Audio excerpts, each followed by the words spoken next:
तुम्हारे माँ बाप तुम्हारे लिए जन्नत भी है और तुम्हारे माँ बाप तुम्हारे लिए जहन्नम भी है। अगर पेश हक मुजदा शफाअत का सुनाते जाएंगे, पेश हक मुजदा शफाअत का सुनाते जाएंगे, आप रोते जाएंगे हमको हंसाते जाएंगे। पेश हक मुजदा शफाअत का सुनाते जाएंगे, आप रोते जाएंगे हमको हंसाते जाएंगे। और दिल निकल जाने की जाहें आह किन आंखों से वो, दिल निकल जाने की जाहें आह किन आंखों से वो, हमसे प्यासों के लिए दरिया बहाते जाएंगे, हमसे प्यासों के लिए दरिया बहाते जाएंगे। और हश्र तक डालेंगे हम पैदाइशे मौला की धूम, हश्र तक डालेंगे हम पैदाइशे मौला की धूम। मिसले फारस नजद के किले गिराते जाएंगे, मिसले फारस नजद के किले गिराते जाएंगे। और कहने वाले ने क्या ही खूब कहा है, ये मोजिज़ा रसूले खुदा ने दिखा दिया, मुट्ठी में कंकरों को भी कलमा पढ़ा दिया। ये मोजिज़ा रसूले खुदा ने दिखा दिया, मुट्ठी में कंकरों को भी कलमा पढ़ा दिया। अपने गले लगाकर नबी ने बिलाल को, अपने गले लगाकर नबी ने बिलाल को दुनिया से काले गोरे का झगड़ा मिटा दिया। अपने गले लगाकर नबी ने बिलाल को दुनिया से काले गोरे का झगड़ा मिटा दिया। बादे तौहीद के मतवालों, शमे रिसालत के परवानों, गौसो ख्वाजा के दीवानों, आइए बड़ी तेजी के साथ दुरूद व सलाम का नज़ाना अकीदत व मोहब्बत के साथ पेश करें। पढ़िए बवाज़े बुलंद, अल्लाहुम्मा सल्ली अला सैयदना शफीना मौलाना मौलाना मोहम्मद बारिक व सलीम सलातो व सलामन अलैहि या रसूलुल्लाह सल्लल्लाहु तआला अलैहि वसल्लम। मेरी पहली गुजारिश ये है कि जो हजरात आगे ना बैठे हैं, बराए मेहरबानी आप लोग पीछे से आगे आ जाएं, इसलिए कि समियाना ये पिंडाल जो सजाया गया है, रचाया गया है, बेनूर हो गया है। इसलिए आप लोग इसको पुर करें और नूर वाला बनाएं। और ये महीना भी चल रहा है तो नूर वाला महीना चल रहा है, लिहाजा आप हज़रात जो पीछे बैठे हैं, मैं नौजवानों से कहना चाहता हूँ, आप हज़रात जो पीछे बैठे हैं पीछे ना बैठे, आगे आएं ताकि हम कुछ बोले और आप लोग उस पर अमल करें। हाँ, आगे आइए। ऐसा लग रहा है कि हमसे दुश्मनी हो गई, इसीलिए जाके आप लोग बहुत दूर बैठे हुए हैं, है ना।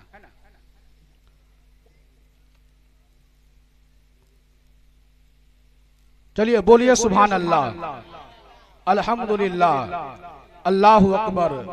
मुसलमान नबी के नाम पे जान कुर्बान करता है, मुसलमान नबी के नाम पे औलाद की कुर्बानी देता है, मुसलमान नबी के नाम पे अपने धन तन मन सब को कुर्बान कर देता है। लेकिन मुसलमान आज यहाँ पे जिक्र नबी हो रहा है और स्टेज से इस तरह दूर हो जाते हैं जैसे शैतान अजान सुनकर दूर भागता है ना। शैतान अजान को सुनता है तो भागना शुरू करता है, इसी तरह हमारा आज हाल हो गया है। लिहाजा आप हज़रात शैतानों के तौर तरीकों को ना अपनाएं और मजहब इस्लाम में पैदा हुए हैं तो सरकार के शरीयत के मुताबिक जिंदगी बसर करे। और जिन जिन हजरात के सरों पर टोपियां न हो, अपने अपने सरों को ढांप ले। ये अदब की महफिल है, अदब से बैठे, यहाँ पे बेअदबी ना करे। बड़े दूर शरीफ अल्लाहुम्मा सल्ली अला सैयदना शफीना मौलाना मौलाना मोहम्मद बारिक व सलीम सलातो व सलामन अलैहि या रसूलुल्लाह सल्लल्लाहु तआला अलैहि वसल्लम। हजरात, मैंने मौजू लिया है रब्बे कायनात का इरशाद होता है, व बिल वालिदैन एहसाना, अपने माँ और बाप के साथ हुस्ने सुलूक के साथ पेश आओ, अपने माँ और बाप के साथ भलाई के साथ पेश आओ, अपने माँ और बाप के साथ नरमी के साथ पेश आओ। अपने माँ और बाप के साथ आजिज़ी व इनकिसारी के साथ पेश आओ।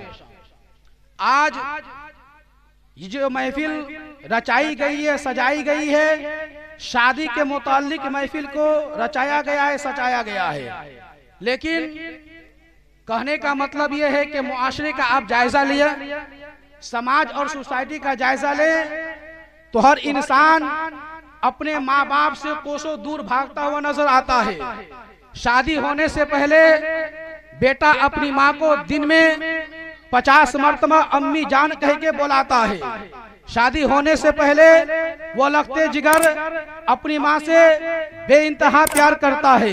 शादी होने से पहले बेटा बाप को बाप कहने में शर्माता नहीं है। शादी होने से पहले बेटा बाप को अब्बा कहने से शर्माता नहीं है। शादी होने से पहले जब तक माँ न खाती है बेटा खाना गवारा नहीं करता है। शादी होने से पहले जब तक बाप नहीं खाता है बेटा खाना गवारा नहीं करता है। लेकिन समाज और सोसाइटी का आप जायजा ले, जो ही शादी होती है, नई नवीली दुल्हन घर में आती है, बेटा बीवी की बात में फंस जाता है, माँ को धक्का मारने के लिए तैयार हो जाता है, माँ को घर से बेदखल करने को तैयार हो जाता है, माँ से बातचीत करना बंद कर देता है। ओ मुसलमानों, आज तुम्हारी जवानी है, तेरी माँ की बदौलत है। आज तुम जवानी की दहलीज पे पहुंचे हो तो माँ की मेहरबानी है। आज तुम अपने हाथ और पाँव को सही सलामत देखते हो तो बाप का देन है, इसलिए कि तुम्हारे माँ बाप ने तुम्हारे ऊपर बहुत ही सारी नेमतें लुटाई है। तुम्हारे माँ बाप ने तुम्हारे ऊपर अपनी जिंदगी कुर्बान कर दी है। तुम्हारे माँ बाप ने तुम्हारे ऊपर अपने पैसे को पैसा न समझा, तुम्हारे खातिर अपनी जिंदगी कुर्बान कर दी। याद करो वो जमाना, बचपने के आलम में जिस तरह तुम अपने बच्चे से प्यार करते हो उसी तरह तुम्हारी माँ भी तुमसे प्यार क्या करती थी। जिस तरह तुम अपने लगते जिगर से प्यार करते हो उसी तरह तुम्हारा बाप भी तुमसे प्यार किया करता था। जब याद करो वो जमाना जब तुम छोटे बच्चे थे, तुम बीमार पड़ जाया करते थे तो तुम्हारी माँ अपनी गोद में उठा लेती और उठाने के बाद अपने लगते जिगर को नूरे नजर को दर बदर की ठोकरें खाती हुई नजर आती है। कभी मौलाना के पास जाती है, मौलाना साहब देखिए ना मेरा बच्चा बीमार हो गया है, मौलाना साहब देखिए ना मेरा बेटा सो नहीं पा रहा है, मौलाना साहब देखिए ना मेरे बेटे को नींद नहीं आती है, मेरे बेटे को जरा दम कर दीजिए। कुर्बान जाओ मुसलमानों। फिर वह माँ अपने बेटे को लेकर रात की तारीकी में बिला झिझक अपने बच्चे को लेकर डॉक्टरों के दरवाजे पे जाती है और डॉक्टरों के दरवाजे पे जाकर फरियाद करती है, डॉक्टर साहब देखिए ना मेरा बच्चा बीमार हो गया है, इसका इलाज कर दीजिए, मेरा बच्चा बीमार हो गया है, इसकी दवा दीजिए, मेरा लगते निजर बीमार हो चुका है, इसकी दवा दीजिए। फिर डॉक्टर के पास जाने के बाद डॉक्टर उस बच्चे का इलाज करते हैं। कुर्बान जाओ मुसलमानों, जब तुम बोलने के काबिल न थे तुम्हारे माँ बाप ने तुम पे एहसान किया, बोलना सिखाया है। तुम्हारे माँ बाप ने तुमको बोलना सिखाया है। जब तुम चलने के काबिल न थे तुम्हारे माँ बाप का एहसान है तुम्हारे ऊपर कि तुम्हारे माँ बाप ने उंगलियां पकड़कर तुमको चलने का तरीका बताया है, चलने का सलीका सिखाया है। कुर्बान जाओ माँ बाप की अजमत पर, कुर्बान जाओ माँ बाप के एहसान पर कि तुम्हारे माँ बाप ने अपने सीने का दूध तुझे पिलाया है। अपने बाप की कमाई पे कुर्बान जाओ। तुम्हारे बाप तुम्हारे लिए दर बदर की ठोकरें खाता है, धूप के अंदर तुम्हारे बाप आसमान के नीचे काम करता है, अपने पसीने अपने खून को पसीने की शक्लें बहाता है। लेकिन बेगैरत मुसलमान नौजवान ऐसा हो गया है, जब शादी हो जाती है तो माँ को माँ कहना पसंद नहीं करता है, जब शादी हो जाती है तो बाप को बाप कहना पसंद नहीं करता है, जब शादी हो जाती है तो माँ को माँ कहने से कोसों दूर भागता है। वो मुसलमानों, अगर जन्नत चाहते हो तो माँ के कदमों को चूम लो, बाप को मोहब्बत की नजर से देख लो तो यहाँ भी कामयाब रहोगे और मरने के बाद तुम्हारा ठिकाना जन्नत होगा। जन्नत। अल्लाहु अकबर, अल्लाहु अकबर, या रसूल अल्लाह, या रसूल अल्लाह, जिंदाबाद, जिंदाबाद, अल्लाहु अकबर। समझना पड़ेगा कि माँ बाप किसे कहते हैं। समझने की बात है, जिस माँ ने 9 महीने बच्चे को पेट में रखी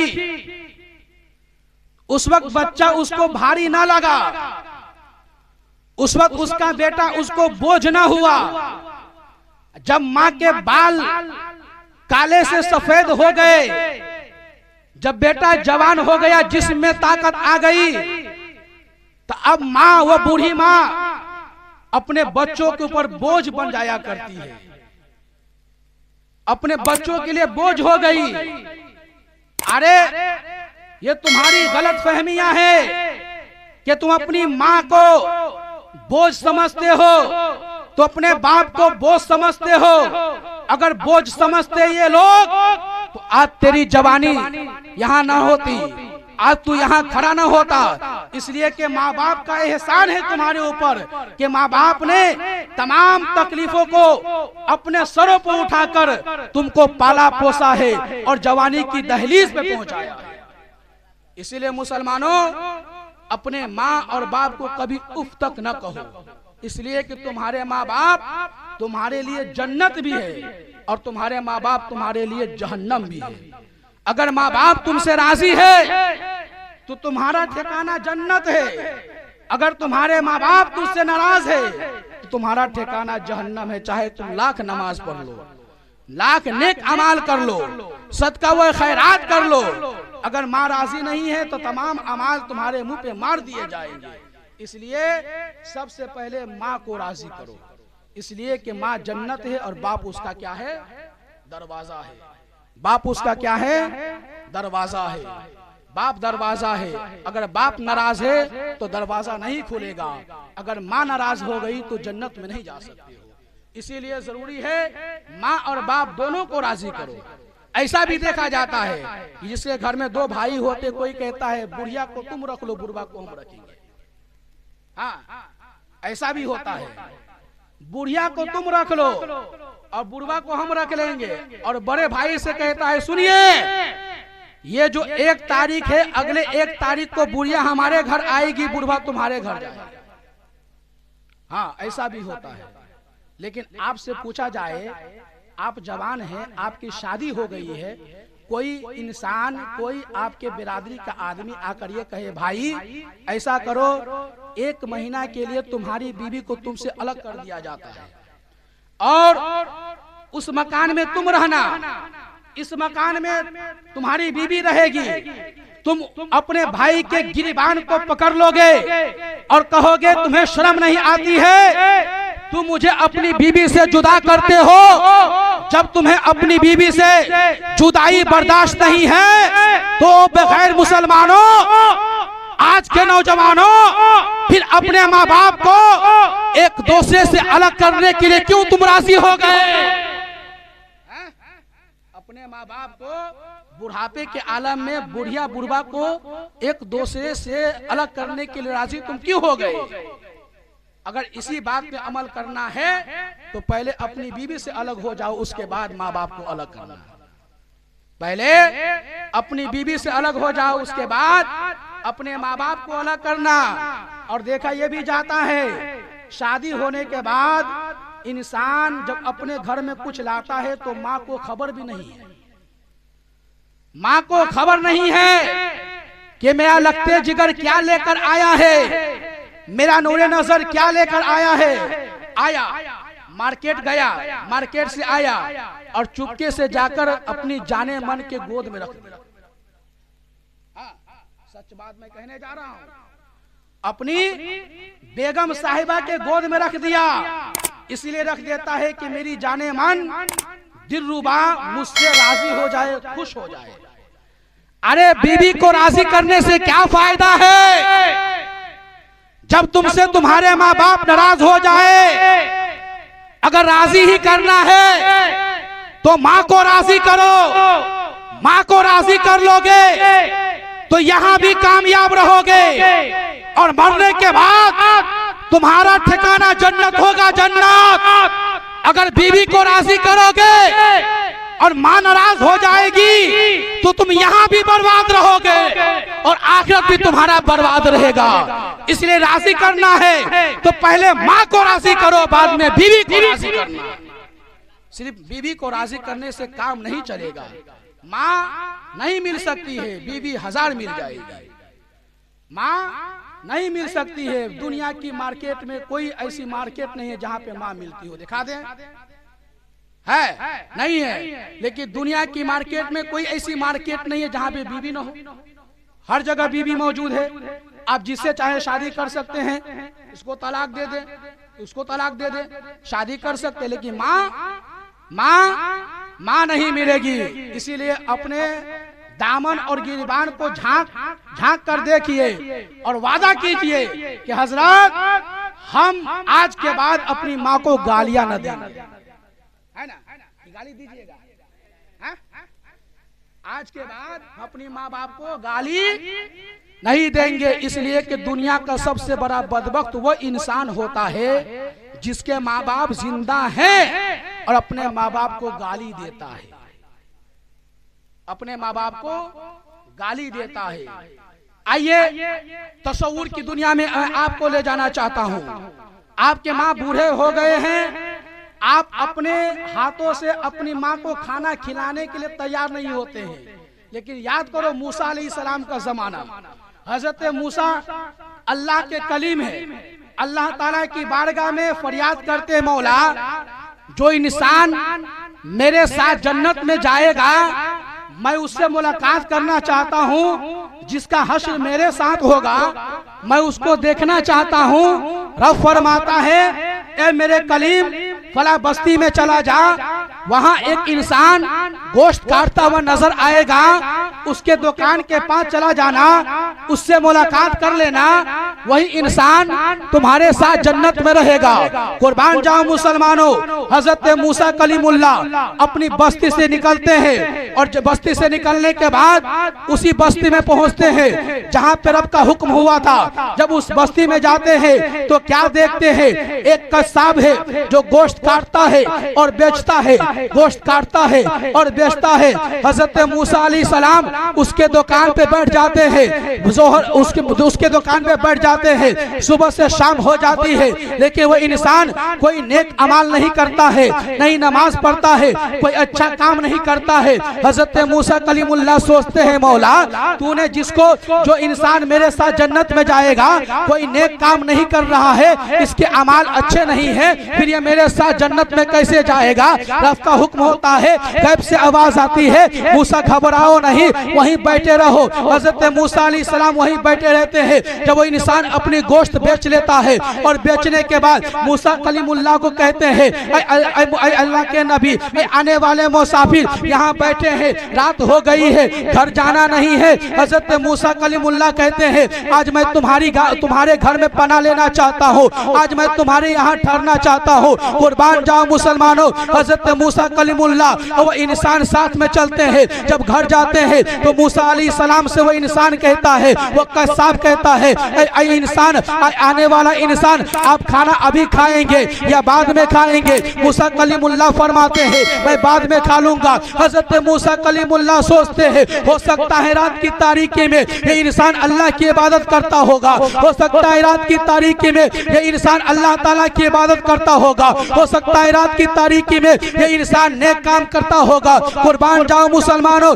हजरत मूसा अलैहिस्सलाम को एक हुजरे में बैठा देता है और बैठाने के बाद अपने हुजरे में जाता है, उस घर में जाता है जिस घर में उसकी बूढ़ी माँ मौजूद थी, उस घर में जाता है जिस घर में उसकी वालिदा मौजूद थी। जब घर में जाता है अपनी माँ के करीब जाता है, माँ के करीब जाने के बाद अपने दांतों से रोटियों को चबाता है और चबाने के बाद अपने हाथों पे उगलता है, उगलने के बाद अपनी माँ के मुंह में डालता है। कुर्बान जाओ मुसलमानों, हजरत मूसा कलीमुल्लाह चुपके से देखते हैं ये इंसान क्या कर रहा है। जब मूसा कलीमुल्लाह देखते हैं कि इंसान अपने मुंह में रोटियों को दांतों से चबाता है और चबाने के बाद अपने हाथों पे उगलता है, उगलने के बाद अपनी पूरी माँ को मुंह में डालता है और खाना खिला रहा है। कुर्बान जाओ मुसलमानों, जब उसकी माँ खाना खा लेती है और खाने के बाद रब्बे कायनात के बारगाह में अपने आंचल को उठाती है, उठाने के बाद रब्बे कायनात की बारगाह में फरियाद करती है मौला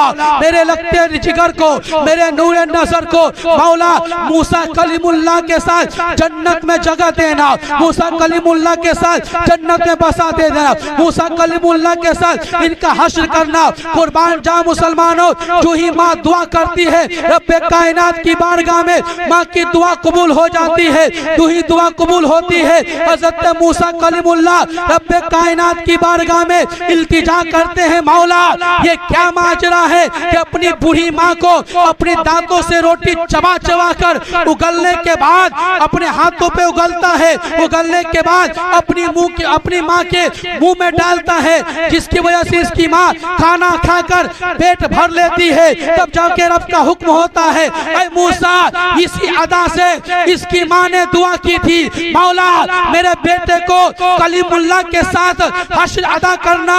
ऐ मूसा सुन ले, इसकी माँ की दुआ ने इस इंसान को तेरे साथ जन्नत में मकाम अता फरमा। तो माँ की दुआ फौरन कबूल हो जाती है, माँ की दुआ फौरन कबूल हो जाती है। बताइए, एक माँ जब अपने बेटे के लिए दुआ करती है, मौला मेरे बेटे का हश्र मूसा कलीमुल्लाह के साथ करना और मेरे बेटे को जन्नत में मूसा कलीमुल्लाह के साथ रखना, तो माँ इधर दुआ करती है, उधर रब्बे कायनात दुआ को कबूल कर लेता है। और कबूल करने के बाद उस इंसान को हजरत मूसा अलैहिस्सलाम के साथ जन्नत में रहने के लिए जगह अता फरमाता है। इसलिए मेरे भाइयों, अपनी माँ से बदतमीजी न करिए, अपनी माँ को कभी तकलीफ न दीजिए, अपनी माँ को कभी उफ तक न कहिए। इसलिए कि इंसान हज करने के लिए मक्का जाए, मदीना जाए, दौड़ दौड़ कर मस्जिद में जाकर नमाज पढ़े, लेकिन माँ राजी नहीं है तो हज बेकार है। माँ राजी नहीं है तो आप नमाज पढ़ते हैं, तमाम नमाज आपके अमाल बेकार है। इसलिए पहले माँ को राजी करे, माँ राजी है तो आपके लिए जन्नत आपके माँ के कदमों के नीचे है। इसलिए सुबह उठे तो माँ को मोहब्बत की नजर से देखा करे, सुबह को उठे तो माँ को सलाम किया करे, सुबह उठे तो बाप को मोहब्बत की निगाह से देखा करे, सुबह उठे तो बाप को सलाम किया करे। इसलिए मेरे भाई, उनसे पूछिए जिनके माँ बाप दुनिया में नहीं है, उनका क्या हाल है, उनके ऊपर क्या बीत रहा है। इसलिए माँ से प्यार करे, बाप से प्यार करे, माँ और बाप दोनों से प्यार करे। अल्लाह ताला हम सबको इस पे अमल करने की तौफीक और रफीक अता फरमाए। रब्बे कायनात की बारगाह में दुआ है, मौला हमारे बोलने में, आप लोगों के सुनने में जो भी गलतियां हो गई, मैं तमाम लोगों को गवाह बनाकर तौबा व इस्तगफार करता हूँ, और आप लोग भी मेरे साथ पढ़ें, पढ़िए अस्तगफिरुल्लाह रब्बी मिन कुल्ले ज़ंबी व अतूबु इलैहि, और कलमा शरीफ पढ़िए ला इलाहा इल्लल्लाह मुहम्मदुर रसूलुल्लाह सल्लल्लाहु तआला अलैहि वसल्लम। इस्लाम था, इस्लाम है, इस्लाम रहेगा। कुरान था, कुरान है, कुरान रहेगा। इस्लाम की गर्दन पे हुसैन इब्ने अली का एहसान था, एहसान है, एहसान